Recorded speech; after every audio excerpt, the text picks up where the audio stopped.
क्या होगा अगर आप सोए हो और आपका शरीर खुद ब खुद चलने लगे, जैसे कोई अनदेखी ताकत धक्का दे रही हो?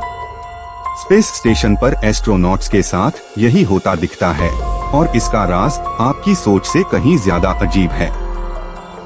आज दीवार पर टंगे स्लीपिंग बैग से शुरू करके दिमाग की ट्रिक तक हम असली वजह खोलते हैं बिना बोरिंग लेक्चर के। स्पेस में गुरुत्वाकर्षण बहुत कम महसूस होता, इसलिए शरीर नीचे नहीं गिरता, बस तैरता रहता है। इस माइक्रोग्रेविटी में सिर, हाथ, पैर सब फ्री फ्लोट करते हैं, तो हल्की सी करवट भी बड़ी मूवमेंट लगती है। जमीन पर जो सिर्फ पलट जाना है, यहाँ वो स्लोमो ड्रिफ्ट बन जाता है और बाहर से लगे जैसे सोते थे इंसान चल पड़ा। ये स्पेस में सोना मतलब दीवार पर टंगे स्लीपिंग बैग में जिप होकर आंखें बंद करना, न बिस्तर न तकिया, बस एक कोजी कोकून। बैग के अंदर ढीला ढाला शरीर जहाँ है वहीं तैरता रहता है। हाथ खुलते ही चेहरा छूने लगते हैं, इसलिए कई लोग बाजू हल्के से बांध लेते हैं, वरना रात भर फोटो वाली सुपर हीरो पोज बन जाती है। यहाँ एक हल्का सा धक्का और शरीर उसी दिशा में बहता रहता है, क्योंकि रुकने के लिए नीचे जमीन ही नहीं है। तो सोते समय हल्की करवट या सपने में हाथ पैर हिलना आपको कमरे में चलते जैसा दिखा देता है। बताइए, अगर आपको दीवार, छत या फ्लोर कहाँ सोना पसंद होगा? कमेंट में अभी लिखिए, मैं पिन करूंगा बेस्ट जवाब। ISS में हवा का फ्लो बहुत जरूरी है, वरना सांस से निकला कार्बन डाइऑक्साइड सिर के पास जमा हो सकता है। इसलिए हर केबिन में एक फैन चलता रहता है, बिल्कुल घर के कूलर जैसा बैकग्राउंड फ्लो। यही हवा सोते इंसान को बेहद हल्का धक्का देती है और वो बैग के अंदर धीरे धीरे शिफ्ट होता रहता है, जैसे कोई अदृश्य नदी बह रही हो। हमारा दिमाग धरती पर गुरुत्व मानकर ही बॉडी को कंट्रोल करता है, पर स्पेस में वो गाइडलाइन गायब।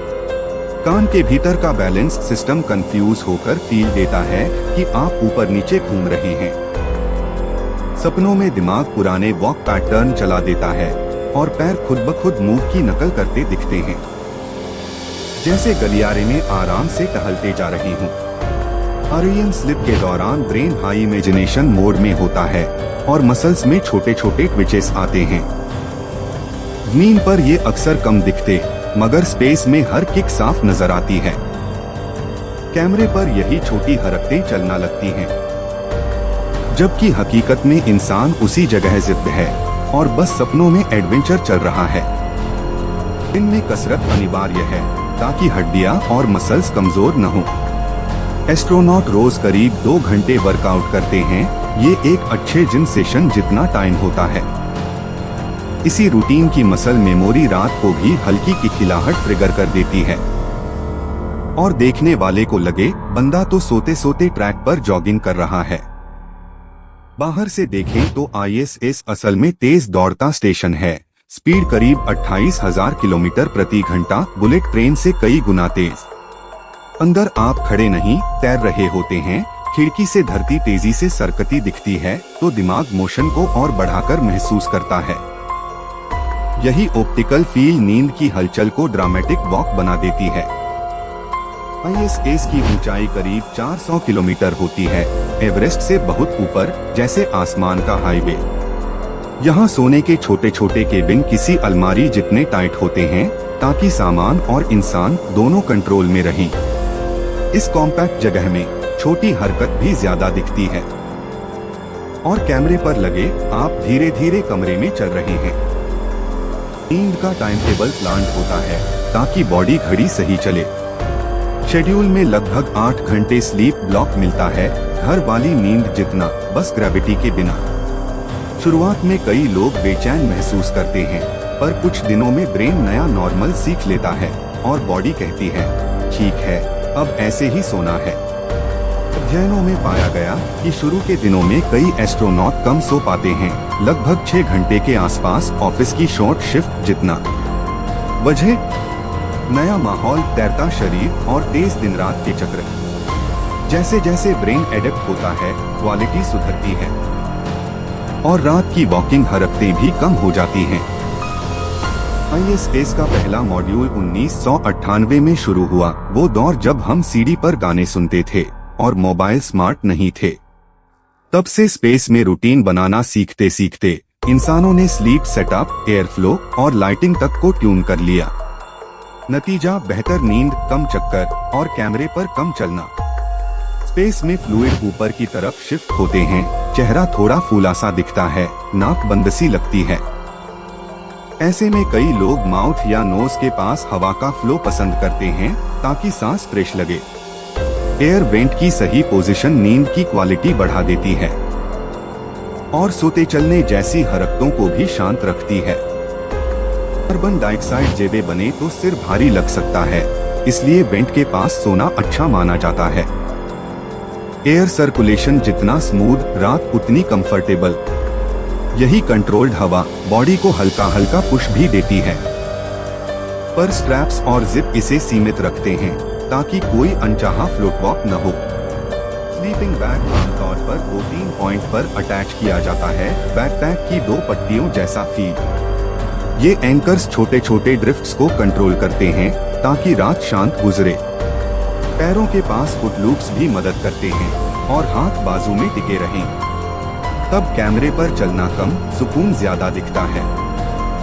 रिद्म भी बड़ा खिलाड़ी है। ISS पर दिन में 16 बार सूरज उगता छिपता दिखता है, जैसे डिस्को लाइट्स ऑफ होती रहें। लाइटिंग को टाइमर से कंट्रोल किया जाता है ताकि ब्रेन को सही नाइट सिग्नल मिले। सही टाइमिंग मिले तो रात की बेचैनी घटती है और वो चलते चलते नींद भी थम जाती है। आंखों पर स्लीप मास्क, कानों में ईयर प्लग और कैबिन लाइट्स डिम, ये सिंपल हैक्स रात को शांत बनाते हैं। कई लोग अपनी पसंद की फोटो या छोटा सा होमस्मेल पैक रख लेते हैं ताकि दिमाग को घर वाला सिग्नल मिले। जब ब्रेन रिलैक्स, तब पैर हाथ भी कम हिलते हैं और चलना सीक्वेंस सॉफ्ट हो जाता है। लॉन्ग ड्यूरेशन मिशन में ये और अहम हो जाता है। 1 साल की फ्लाइट पूरे स्कूल के एक सेशन जितनी में स्कॉट केली जैसे एस्ट्रोनॉट्स ने स्लिप रूटीन को खूब ट्यून किया ताकि बॉडी स्ट्रेस कम हो। उनकी फुटेज में भी हल्की वॉक हरकतें दिखती हैं, पर स्ट्रैप्स और एयर फ्लो सेटिंग्स ने सब कुछ सेफ रखा। इंडिया का गगनयान भी इसी रियलिटी को ध्यान में रखकर ट्रेनिंग करता है। क्रू लगभग 3 लोगों का, छोटी कार की सीटिंग जैसा, और हर किसी का स्लीप सेटअप खूब टेस्ट होता है ताकि माइक्रोग्रेविटी में नींद स्मूथ रहे। सही हैबिट्स बनते ही सोते चलना सिर्फ मामूली ट्विच भर रह जाता है। तो क्या एस्ट्रोनॉट सच में स्लीप वॉक करते हैं? नहीं, असल में ये 5 चीजों का कॉम्बो है: माइक्रोग्रेविटी, एयर फ्लो, दिमाग का बैलेंस, REM ट्विचेस और टाइट स्पेस। ये मिलकर छोटी हरकत को बड़ा दिखाते हैं। आप वीडियो स्लो करें तो दिखेगा बंदा वहीं जिप है, बस बैग के अंदर हल्का सा बह रहा है। सेफ्टी कैसे रहती है? बैग दीवार से अच्छे एंकर्स पर अटैच, वेंट सही पोजीशन पर और कैमरों से मॉनिटरिंग, सब मिलकर रात को कंट्रोल्ड रखते हैं। अगर बैग हल्का ढीला भी हो तो बस सॉफ्ट ड्रिफ्ट होता है, कोई खतरा नहीं। सुबह उठते ही जिप खोलो, स्ट्रेच करो और दिन शुरू। समझ आया ना सोते वक्त चलना क्यों दिखता है? नेक्स्ट बार कोई ISS स्लीपिंग क्लिप देखें तो इन सिग्नल्स पर ध्यान दीजिए: हवा का फ्लो, बैग के एंकर्स और पैर की छोटी ट्विचेस। छोटी चीजें, बड़ा इफेक्ट। और वहीं बनती है असली स्पेस लाइफ की कहानी। तो आज का क्वेश्चन, अगर आपको मौका मिले, क्या आप दीवार पर लटककर सोना पसंद करेंगे या छत पर, और क्यों? अपना जवाब नीचे छोड़िए, बेस्ट कमेंट पिन होगा। ऐसे और रियल साइंस वाले वीडियो के लिए लाइक मारिए, शेयर करिए और सब्सक्राइब रखिए। कल फिर मिलेंगे नई स्पेस कहानी के साथ।